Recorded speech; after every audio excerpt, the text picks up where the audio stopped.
Hey, bonjour la France. Et Jen, tu veux dire bonjour la France? Tu veux dire bonjour la France? Non, il va sentir une chienne qui passe à Vannes là, tu sais. Alors, j'ai reçu une vidéo, on m'a envoyé une vidéo, je ne connaissais pas du tout parce que je passe pas de temps sur YouTube, vous le savez, je suis pas un youtubeur professionnel. Donc si vous ne voyez pas de vidéo, je ne peux pas savoir ce qui se passe. D'une personne qui pose une question, il s'appelle Tom de Punch Punch Pass. Donc il m'a posé une question qui est très intéressante. Déjà Tom, je te remercie beaucoup des mots que tu as dit sur moi, ça me fait énormément plaisir.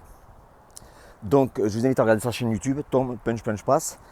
Alors il y en a qui vont dire ouais ça il est affilié. Non, je peux vous dire Tom, je ne le connais pas. Lui me connaît par rapport à YouTube, mais je ne le connais pas, donc j'ai aucun intérêt. Mais seulement si je peux mettre la lumière sur les gens intéressants, je le fais. Et je regarde un petit peu ce qu'il fait, c'est super intéressant ce qu'il fait, donc je vous le conseille. Après, il me pose une question, il me dit Jean, tu sais quoi un sport de combat par rapport à la loi française aussi, par rapport aux impacts, etc., frapper, porter plainte, est-ce que tu ne recommandes pas plutôt de frapper au corps, la frappe au corps, comme le foie, le plexus, la rate Donc, c'est une très bonne question. Ça, c'est très bien en sport de combat. Quand tu as un arbitre au milieu qui va protéger, qui va te dire ce qu'il faut faire, ce que tu ne peux pas faire. Le problème, il est, c'est que, déjà, combien de combats en anglaise ou en thaï finissent avec un coup au foie, ou même un MMA? Pas beaucoup. Au plexus, pas beaucoup. Pourquoi? Parce que c'est des techniques qui sont très efficaces, mais pas faciles à placer. Il te faut beaucoup d'expérience, il faut avoir un bon timing, il faut avoir de la vitesse. Donc, il y a beaucoup de choses que tu vas prendre en conséquence pour pouvoir faire ça. C'est pas évident. Deuxième problème que tu as, c'est qu'en fait, c'est que quand tu dis combat, coup au corps, c'est-à-dire que tu es prêt. Et quand tu es prêt, le combat de rue, c'est notre histoire. Le combat de rue, tu as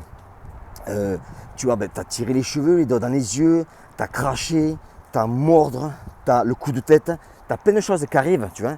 Donc faire un sport de combat, bien sûr, c'est un atout énorme, je recommande à 100%. Mais le combat de rue, dès que tu es prêt, c'est pas pareil. C'est pour ça que moi, ma philosophie, ça n'engage que moi.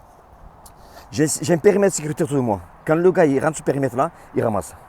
C'est-à-dire qu'il y en a qui me font rire en disant ouais mais Jean, tu sais quoi, si je frappe, il va porter plainte contre moi. Donc en fait, ce que les mecs me disent directement, c'est donc je préfère me faire démonter la gueule, comme ça on ne portera pas plainte contre moi. Je préfère me faire démonter la gueule, comme ça on ne portera pas plainte contre moi. C'est quoi cette philosophie de merde? Le gars est dans ton espace, tu sais que tu vas prendre, moi, ça concerne comment, je frappe. Qui il est ce mec-là pour entrer dans mon espace, me casser les couilles et pour m'envoyer une frappe et je vais attendre de bloquer. Non, c'est pour ça qu'il y en a beaucoup des gorillas self-défense qui me font rire parce que les mecs sont vachement prêts. Alors t'as le copain qui est en face de lui là, il commence à pousser 1, 2, 3 et puis ça passe à faire 1, 2, 3, 4, 5. Mais ils me font rire. Parce qu'à cette distance-là, tu vas prendre un coup de tête, tu vas prendre un coup de poing. Plus c'est prêt, c'est simple, c'est une loi. Plus c'est prêt, moins ton réflexe est rapide. Tu vois ce que je veux dire? Plus c'est prêt. Si je prends un flingue, ou même que tu as distance, que je tire, disons que on va prendre un flingue, c'est pas bon. Mais par exemple, un caillou, voilà, je prends un caillou. Si tu es loin, que je te l'envoie, de très loin, tu vas pouvoir arriver, tu vas pouvoir bouger un petit peu quand même. Tu vas bouger. Mais si tu es prêt, tu n'as pas le temps. Donc plus tu es prêt, moins ton réflexe il va être rapide. Donc il faut arrêter cette histoire-là. Plus le gars est prêt, plus il est en danger. Évitez le corps à corps. Vous ne savez pas ce qu'il a, il prend un couteau, etc. Vous ne le savez pas du tout. Évitez le corps à corps, surtout en combat de rue. Parce que tu tombes par terre, tu as l'autre qui n'arrive pas derrière, il va te mettre des coups de pied dans la tête, etc.